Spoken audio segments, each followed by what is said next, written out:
जैसे आप सब जानते हैं, चुनाव का समय है। चुनाव में यहाँ से कांग्रेस पार्टी के उम्मीदवार मेरे बड़े भाई श्री राहुल गांधी जी हैं। जानते हैं उनको? क्या जानते हैं उनके बारे में? बहुत अच्छे हैं भाई। ओ भाई अच्छे हैं वो। इस देश में अभी के समय, आज के समय इकलौते ऐसे नेता होंगे जिन्होंने कन्याकुमारी से कश्मीर तक पैदल यात्रा की, सिर्फ इस देश की एकता को बनाए रखने के लिए और आप सबसे मिलने के लिए, आपकी समस्याओं को समझने के लिए। आप सबने शायद उस यात्रा को देखा होगा। उस यात्रा में जहां जहां उनको लोग मिले वो रुके, उन्होंने लोगों से बातचीत की, वो समझे कि आपकी क्या समस्याएं हैं। जब वो उस यात्रा से वापस आए तो उन्होंने कांग्रेस पार्टी के सारे जो बड़े नेता हैं, हम सबसे बात की और उन्होंने ये बात कही कि पिछले 10 सालों में मोदी जी के सरकार में, जरा आप चुप रहेंगे, मोदी जी की सरकार में पिछले 10 सालों से सबसे ज्यादा अन्याय देश के गरीबों के साथ, देश के किसानों के साथ, देश की महिलाओं के साथ हुआ है। क्योंकि जो मोदी जी की सरकार रही है, उसने जितनी भी नीतियां बनाई हैं वो सब बड़े बड़े खरबपतियों के लिए बनाई है। आज इस देश में कोई ऐसी नीति नहीं है जो गरीबों के लिए बनी है, जो इस समझ से बनी हो कि आपके जीवन का संघर्ष क्या है। आपको टीवी पे बहुत बड़े बड़े सपने दिखाए जाते हैं और ये दिखाया जाता है कि देश आगे बढ़ रहा है, अर्थव्यवस्था मजबूत हो रही है, देश में सब कुछ अच्छा चल रहा है, लेकिन ये बात आपको अपने जीवन में नहीं दिख रही है। जीवन में आप किन चीजों का सामना कर रहे हो? मेरी बहनें बैठी हैं, महंगाई कितनी बढ़ चुकी है। आज आपको मिट्टी की तेल भी नहीं मिलती, चीनी भी नहीं मिलती, और आप दुकान जाती हैं कुछ खरीदने के लिए तो मन में ये सोच के आ जाती हैं वापस कि चलिए आज ये खरीद लेते हैं, 2-3 चीजें नहीं मिली तो कोई बात नहीं, अगली बार ले लेंगे, है कि नहीं? आपको बच्चों की फीस भरनी पड़ती है, किसी का इलाज कराना पड़ता है, बुजुर्गों का देखभाल करना पड़ता है, घर में कोई समस्या है, कुछ टूट गया है, उसकी मरम्मत करनी है, तो घबराहट होती है कि कैसे करेंगे, क्योंकि महंगाई इतनी बढ़ चुकी है कि आप मुश्किलों का सामना ही कर रहे हो। और चाहे कितनी भी कमाने की कोशिश करें, चाहे 2-2 सदस्य परिवार के काम कर रहे हैं, खेती में भी मदद कर रही हैं महिलाएं, या फिर कोई मजदूरी कर रहा है, या किसी की नौकरी है तो किसी और की भी नौकरी है घर में, अगर 2-2 लोग भी काम कर रहे हैं, 3-3 भी काम कर रहे हैं, फिर भी कमाई काफी नहीं हो रही है, फिर भी पूरी नहीं होती, बचत नहीं होती। तो ये आपकी परिस्थितियां हैं। आप अपने बच्चों को पढ़ाते लिखाते हो, बहुत मेहनत करते हो, चाहे आप किसान हो, चाहे गरीब से गरीब आजकल जो परिवार है, दूर दराज गांव में भी सब यही चाहते कि बच्चे पढ़े लिखे ताकि बड़े होकर अच्छा रोजगार मिल जाए। आप पढ़ाते लिखाते हो तो कभी कभी कर्ज लेते हो पढ़ाई के लिए, बच्चे को ट्यूशन के लिए भेजना है, परीक्षा, भर्ती की परीक्षा लेने के लिए, तो आप उसका इंतजाम करते हो। तो बहुत मुश्किलों का सामना करके, संघर्ष करके आप बच्चों को बड़ा करते हो। तो कम से कम सरकार को 10 सालों में ये करना चाहिए था कि जब बच्चे बड़े होते हैं तो उनके लिए रोजगार के मौके बनाने चाहिए थे। लेकिन इस सरकार ने क्या किया? देश की जो संपत्ति थी वो सारी बड़े बड़े उद्योगपतियों को दे दी। चाहे देश का कोयला, सारे जितने भी खदान हैं, देश की बिजली, सड़कों के सारे ठेके, बंदरगाह सारे, हवाई अड्डे सारे, ये सब बड़े बड़े खरबपतियों को सौंप दिए। इससे क्या होता है? आपको रोजगार मिलता था, वो रोजगार घट रहा है, खेती में कमाई नहीं हो रही है, क्योंकि जीएसटी टैक्स हर खेती के सामान पे लगा दिया। आपको न्यूनतम समर्थन मूल्य भी नहीं मिलता। खेती किसानी में मुश्किल हो गई है, यहाँ से कमाई नहीं होती।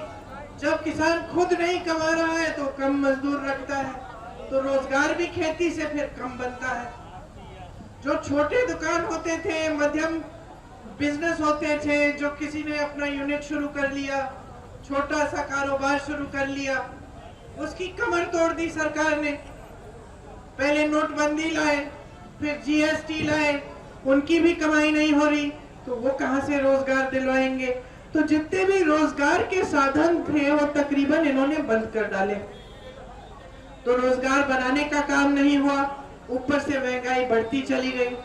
मेरी बहनों की हम बात करें तो मेरी बहनें सारे समाज का, पूरे समाज का बोझ उठाती हैं, परिवार का भी बोझ उठाती हैं। बहनें, आप तब तक नहीं खाओगे जब तक सबने खा लिया। आप तब तक नहीं सोओगे जब तक परिवार के एक एक सदस्य को नींद नहीं आए, वो सोए नहीं है। आप कहीं बाहर जाके काम भी करोगी तो घर आके सफाई, खाना पकाना, सबकी देखभाल करनी, ये भी आपका काम है। किसी ने इस काम को कभी पहचाना नहीं है। किसी ने ये नहीं कहा कि बहन तुम नौकरी करने के बाद भी घर आकर कम से कम 6-8 घंटे का काम करती हो, तुम्हें कोई मदद मिलनी चाहिए। महंगाई का सामना आप करती हो। जैसे मैंने कहा, अगर 2-3 दिन मजदूरी नहीं है, घर पे पैसे नहीं आए, किसी को भूखा जाना है, तो हमेशा आप ही रहेंगी भूखी। आप बच्चों को भी खिलाएंगी, बाकी सदस्यों को भी खिलाएंगे। आप कहेंगी कि कोई बात नहीं, मैं छोड़ देती हूँ, मैं कल खा लूंगी।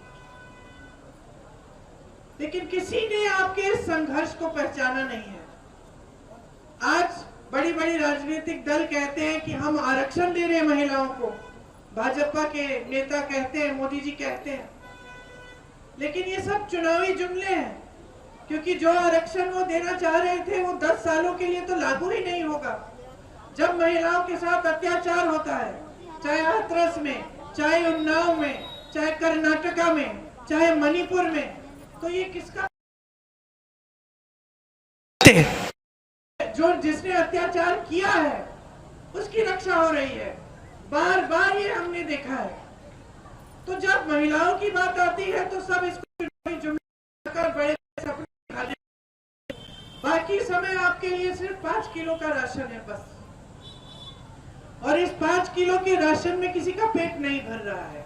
मिल रहा है, ये अच्छी बात है, लेकिन इससे भविष्य नहीं बनेगा, इससे आप आत्मनिर्भर नहीं बन सकते। मैं आज किसी भी नौजवान से पूछूं, मैं तुमसे पूछ रही हूँ, अगर मैं तुम्हें बोलूं कि मैं तुम्हें ये लो 5 किलो का राशन दे रही हूँ हर महीने, या फिर तुम्हें रोजगार दूंगी, तो तुम कौन सा चुनोगे? रोजगार चुनोगे, क्योंकि रोजगार से खुद कमाओगे, आत्मनिर्भर बन जाओगे, किसी पे निर्भर नहीं रहोगे।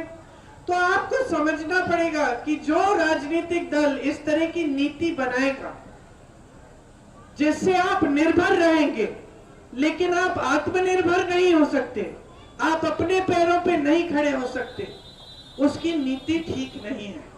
ये आपको गहराई से समझना पड़ेगा। यहाँ आपके क्षेत्र में जागरूकता हमेशा से रही है, 100 सालों से रही है। हमारी और आपकी बहुत पुरानी एक परंपरा रही है, राजनीतिक जागरूकता। जो आपकी जागरूकता थी, आपके किसान यहाँ 103 साल पहले आंदोलन कर रहे थे, और जब पंडित जवाहरलाल नेहरू जी को सुनाई दिया कि यहाँ पे आंदोलन कर रहे हैं किसान, कि गरीब किसान इतने बड़े साम्राज्य के खिलाफ खड़ा हो गया है, तब वो यहाँ आए। अंग्रेजों को पता चला कि जवाहरलाल नेहरू यहाँ आने वाले हैं, तो उन्होंने सब जगह नाकाबंदी कर दी। पंडित जी एक ट्रक में बकरियों के नीचे छुप के यहाँ आए किसानों से मिलने के लिए, आंदोलन में शामिल हुए, और जब किसान गिरफ्तार हुए तो जवाहरलाल नेहरू जी भी उनके साथ पहली बार गिरफ्तार हुए। ये आपकी परंपरा है। आपकी एक और परंपरा है कि जब आपको लगता है कि नेता से कोई गलती हो गई, आपको पसंद नहीं आई बात, तो आपने दुरुस्त करने का काम भी किया।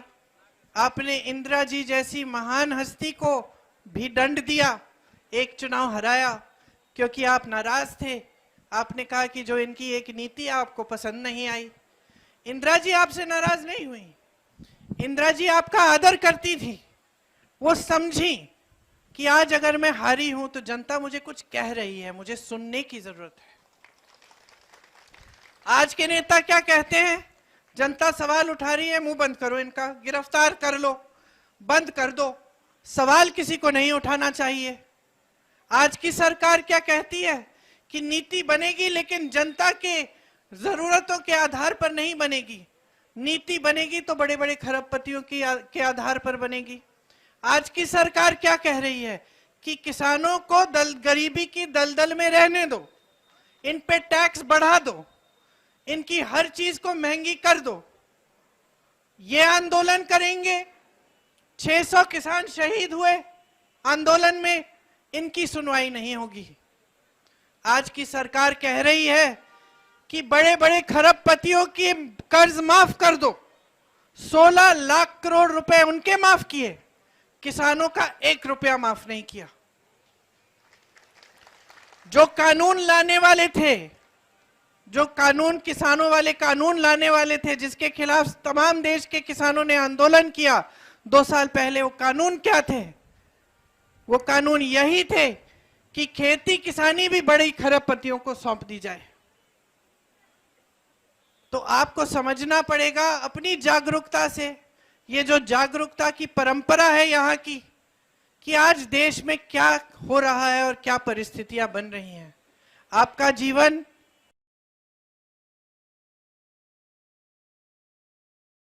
आपके हैं, ये दूसरी तरफ आप टीवी पे इश्तिहारों में बड़ी बड़ी होर्डिंग पे देश आगे बढ़ रहा है, फूल रहा है, फल रहा है, मोदी जी दिख रहे हैं, हमेशा किसी बड़े बड़े इवेंट में जा रहे हैं। तो आपको समझना पड़ेगा कि ये सच्चाई, जो आपकी सच्चाई है, क्यों नहीं दिख रही है। जब चुनाव के समय चर्चा होती है, टीवी चलाते हैं तो क्या चर्चा हो रही है? हमेशा धर्म के आधार पर चर्चा होगी, जाति के आधार पर होगी। जो फिजूल का मुद्दा उठाना है इनको, कभी कह देंगे कि कांग्रेस पार्टी आपकी भैंस चुराने वाली है, कभी कह देंगे कि एक्सरे की मशीन लाकर कांग्रेस पार्टी आपके घरों में घुसेगी और आपके गहने ले जाएगी। प्रधानमंत्री कह रहे हैं, इतना बड़ा पद संभाल रखा है, उस पद की गरिमा को नहीं देख रहे हैं, जो मन में आया वो कह डाल रहे हैं ताकि आपका ध्यान भटक जाए। जो टीवी पे दिख रहा है, आज सारे टीवी के चैनल बड़े बड़े खरबपतियों ने खरीद रखे हैं। सवाल पूछते हैं तो सवाल भी उनके कहीं और से आ रहे हैं। वो ये सवाल नहीं पूछेंगे किसी भी पार्टी से कि आप बेरोजगारी को कम करने के लिए क्या करेंगे। मैंने पूछा, कल एक पत्रकार आई थी, ऐसे ऐसे फिजूल के सवाल कर रही थी। मैंने कहा, जरा आप मुझे बताइए कि आप मुझसे क्यों नहीं पूछ रही हैं कि कांग्रेस पार्टी जनता के लिए क्या करने जा रही है, हमारी नीतियां क्या हैं, हम महंगाई को कम करने के लिए क्या करने वाले हैं। ये सवाल क्यों नहीं उठ रहे हैं? ये सवाल इसलिए नहीं उठ रहे हैं क्योंकि 10 सालों से मोदी जी की सरकार ने कुछ ऐसा काम नहीं किया जिसके जरिए इन सवालों का जवाब दे पाए। रोजगार नहीं बनाए, महंगाई कम नहीं की, जितने बड़े बड़े वादे किए थे 2 करोड़ रोजगार देंगे, नहीं दिए। सारा काला धन देश में वापस आएगा विदेश से और उसमें से 15-15 लाख आपके खातों में डाला जाएगा, ये भी उनका वादा था, पूरा नहीं किया, जुमला था। चुनाव खत्म हुआ, उन्हीं के गृह मंत्री ने कह दिया, अरे वो तो चुनावी जुमला था। आपसे कहा कि खेती किसानी से आपकी आमदनी दुगनी करेंगे। आज सच्चाई क्या है? कर ही नहीं पा रहे हो खेती। यहाँ ओले पड़ते हैं, नुकसान होता है, भुगतान भी नहीं मिलता। आवारा पशु ऐसे घूम रहा है कि पूछिए मत। 5 सालों से ये सिलसिला चल रहा है। रात को किसान बैठता है खेती में पहरेदारी करने के लिए। आपकी ड्यूटी तो 24 घंटे की ड्यूटी कर दी है, कोई पूछने वाला नहीं है। और मैं आपको बताना चाहती हूं कि ये जो समस्या है ना, मैं मिसाल के तौर पे आपको बताना चाहती हूं कि जब सरकार की नीयत ठीक होती है तो कोई भी समस्या हो जनता की, उसे हल करने का काम हो सकता है। यही समस्या जिसका सामना अब यहां कर रहे हो, जो हल नहीं, समस्या छत्तीसगढ़ में थी। छत्तीसगढ़ में कांग्रेस सरकार थी 5 सालों के लिए। वहां सरकार ने क्या किया? गौशालाओं को एकदम मजबूत बना दिया। गौशाला में हर सुविधा, वहां पे महिलाओं को रोजगार मिल गए। महिलाएं 60-70 हजार रुपए कमाने लगी। जो दूध मिलता था उसको गांव-गांव में बेचते थे। गोबर को सरकार खरीदने लगी, ताकि गोबर हम खरीदेंगे, तुम आवारा पशु को अपने यहां रखो, उसकी देखभाल करो। हम गोबर खरीदेंगे ताकि तुम्हारी आमदनी बन जाए, नुकसान आपका भी नहीं होगा, सरकार का भी नहीं होगा, खेती का भी नहीं होगा। यहाँ के गौशालाएं देखिए, चारा नहीं है, पानी नहीं है, छत नहीं है, छप्पर भी नहीं है। गौ माता की बात करते हैं, धर्म की बात करते हैं, फिर जहां देखो गौ माता धूप में लेटी हुई है, तड़प रही है, पानी नहीं है, खाने को नहीं है। 2 साल पहले कितने वीडियो निकले थे, आपको याद होगा। 40-50 गाय मर रही है गौशालों में। ये लोग बुलडोजर से इनको कब्र में डाल रहे हैं, कब्र बनाने रहे हैं इनके लिए, लेकिन चारा नहीं दे रहे, पानी। ये काम, ये जो आपकी समस्या, ये हल हो सकती थी अगर एक ऐसी सरकार होती आपके प्रदेश में या केंद्र में, जिसको आपकी समस्याओं के बारे में कुछ दर्द था अपने दिल में, कोई दर्द होता कि हाँ इतनी बड़ी समस्या है, सब जूझ रहे हैं, हमें इसको हल करना है। लेकिन ये दर्द नहीं है। ये लोग कट गए हैं जनता से पूरी तरह से। आप मोदी जी को जब भी देखते हैं टीवी पे, कभी उनके आसपास कोई गरीब नहीं रहता, कोई किसान नहीं रहता। ये किसी के घर नहीं जाते। इंदिरा जी आपके घर आती थी जब प्रधानमंत्री थी। मैं किसी भी दूर दराज इलाके में, मैं गांव में जाती हूँ, वहां के बुजुर्ग बताते हैं कि आपकी दादी जी आई थी, मुझे दिखाते हैं, यहाँ बैठी थी, हमसे बातचीत की, कभी कभी कोई पुरानी फोटो भी निकाल देता है। तो ये है यहाँ की परंपरा। और इसलिए मैं खास आपसे आग्रह करने आई हूं कि अपना जीवन बदलना है, अपने जीवन में तरक्की लानी है, तो वो पुरानी राजनीति जो थी, जिसके तहत सारे नेता समझते थे कि देने वाले आप हैं, सत्ता बनाने वाले आप हैं, नेता समझते थे कि सेवा ही धर्म है, वो वाली राजनीति वापस लाओ, नेता को जवाबदेही बनाओ।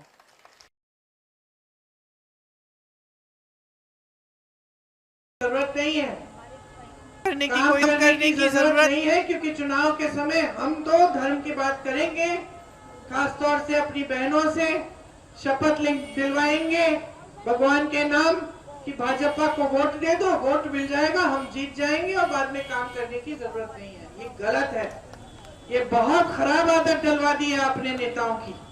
आप सही आदत डलवाओ। मेरे पिताजी को जनता अमेठी में कहती थी, प्रधानमंत्री थे पिताजी, जनता कहती थी कि राजीव भैया हम प्यार तो बहुत करते हैं आपसे, लेकिन इस खंबे को आपने लगवा लिया, तार नहीं लगाया, जब तक तार नहीं लगाया तब तक वोट नहीं मिलेगा। जनता समझती थी और नेता भी समझते थे कि जवाबदेही है, तार लगवा दें, जनता को खुश रखें, तभी जनता समर्थन करेगी। तो ये जो पुरानी राजनीतिक परंपरा है, इसको वापस लाइए, राहुल जी को भारी बहुमत से जिताइए। कांग्रेस पार्टी ने जहां जहां हमने चुनाव लड़ा है और जहां हम जीते हैं प्रदेशों में, आप पता कर लीजिए, जानकारी खुद ले लीजिए, मेरी बातों पे नहीं, कि जो गारंटी हमने चुनाव से पहले दी थी, क्या हमने उनको पूरी की कि नहीं। छत्तीसगढ़ में हमने कहा था हम किसानों के कर्ज माफ करेंगे, माफ हुए। कर्नाटका में हमने कहा था कि महिलाओं के खाते में 2,000 रुपए हर महीने में हम हर महीने डलवाएंगे, डल रहे हैं आज भी। हमने कहा था महिलाओं के लिए पूरी बस यात्रा फ्री होगी पूरे प्रदेश में। कर्नाटका की महिलाएं इतनी खुश हैं, तीर्थ यात्रा पे निकल रही हैं, रिश्तेदारों से मिलने जा रही हैं, बस की कोई टिकट की कोई फीस नहीं है, मुफ्त जाती हैं। तो जहां जहां हमारी प्रदेश सरकार है, हमने गारंटी को पूरा करके दिखाया है। जैसे ही सरकार बनती है, गारंटी को पूरा करने का काम शुरू होता है। हम यहां अब कह रहे हैं कि देश में केंद्र में हमारी सरकार अगर आएगी तो मेरे किसान भाइयों, आपके कर्ज माफी के लिए एक स्थायी आयोग बनेगा, जिससे जब जब आपको जरूरत पड़े, संकट में है, आप वहां जाकर अपने कर्ज माफ करा सकते हैं। आपके लिए जितने भी खेती के सामान हैं, वो सारे जीएसटी मुक्त हो जाएंगे। श्रमिकों के लिए 400 से कम मजदूरी पूरे देश भर में नहीं हो पाएगी, कानून बनाएंगे। जो 30 लाख सरकारी पद मोदी जी ने खाली रखे हैं 10 सालों से, उनको भरा जाएगा। उन सरकारी पदों में से आधे पद महिलाओं के लिए जाएंगे, दिए जाएंगे। नौजवानों के लिए 5,000 करोड़ रुपए का फंड बनेगा कि अगर आप अपना कोई छोटा कारोबार शुरू करना चाहते हैं तो आपको सुविधा उस फंड से मिलेगी। जो स्नातक पास बच्चे हैं, उनके लिए 1 लाख सालाना की अप्रेंटिसशिप मिलेगी। मतलब जब तक स्थायी रोजगार नहीं मिलेगा, तब तक आप एक ऐसी नौकरी करेंगे जिससे आप सीखेंगे भी और आपको वेतन भी मिलेगा, कम से कम 1 साल में 1 लाख रुपए का।